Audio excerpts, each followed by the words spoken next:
களம் மாற மாற அவர்களுக்கு பயம் வருவது சகஜம்தான். பயம் எப்பொழுதுமே வரும். அவர் என்ன கோயம்புத்தூர் மக்களை சில்லறைன்னு சொல்றாரா? அதனால நீங்க டிஆர்பி ராஜா தான் போய் கேட்கணும். கோயம்புத்தூர் மக்கள் இங்கு ஒரு தெற்கு தொகுதியில் ஒரு எம்எல்ஏவை தேர்ந்தெடுத்து அமர்த்தி இருக்கின்றார்கள். கோயம்புத்தூர் மக்கள் 1998, 99 பாரதிய ஜனதா கட்சியினுடைய பாராளுமன்ற உறுப்பினரை தேர்ந்தெடுத்திருக்கிறாங்க. டிஆர்பி ராஜா எப்படின்னா ஒரு புது ஆள், தஞ்சாவூர்காரன். அவங்க அப்பா பணம் சம்பாதிச்சதை வச்சு மட்டும் அரசியலுக்கு வந்திருக்காரு. அவருக்கென்று தனித்திறமை 1, 2, 3 சொல்லுங்க. அவங்க அப்பா டிஆர் பாலு இல்லைன்னா, டிஆர் பாலு கொள்ளையடிக்காத பணம் இல்லை என்றால் டிஆர்பி ராஜா யாரு? இன்னைக்கு டிஆர்பி ராஜா ஏன் கோயம்புத்தூர்ல சுத்திட்டு இருக்காரு? அவர் அப்பா கொள்ளையடிச்ச பணத்தை கொண்டு வந்து கோயம்புத்தூர் மக்களுக்கு கொலுசும் அந்த இத்து போன டப்பாவும் கொடுக்குற வந்திருக்காரா?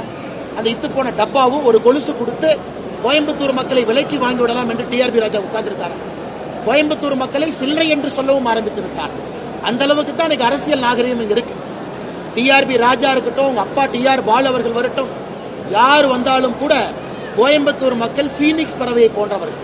சுயமாக வேறு வேறு ஊரிலிருந்து வந்து இந்த மண்ணில தொழில் தொடங்கி இந்தியாவினுடைய முக்கியமான நகரமாக இந்த மக்கள் மாட்டியிருக்கிறார்கள். கடின உழைப்புனா என்னன்னு தெரிஞ்சவங்க கோயம்புத்தூர் மக்கள், சுயமரியாதை தெரிந்தவர்கள், நேர்மையும் நாணயம் தெரிஞ்சவங்க. டிஆர்பி ராஜா போன்றவர்களுக்கு இந்த மண்ணில் எப்பொழுதுமே இடம் கிடையாது. பணத்தை வச்சு கொஞ்ச நாள் அரசியல் பண்ணலாம். ஈசல் பூச்சி மாறி கொஞ்ச நாளுக்கு உயிர் இருக்கும். ஈசல் பூச்சிகளாக கோயம்புத்தூருக்கு திமுக காரங்க வந்திருக்காங்க. எத்தனை ஈசல் பூச்சிகள் வந்தாலும் கூட கோயம்புத்தூர் மக்கள் விரட்டடிக்க போகின்றார்கள். அதை நம்ம பார்க்கத்தான் போறோம்.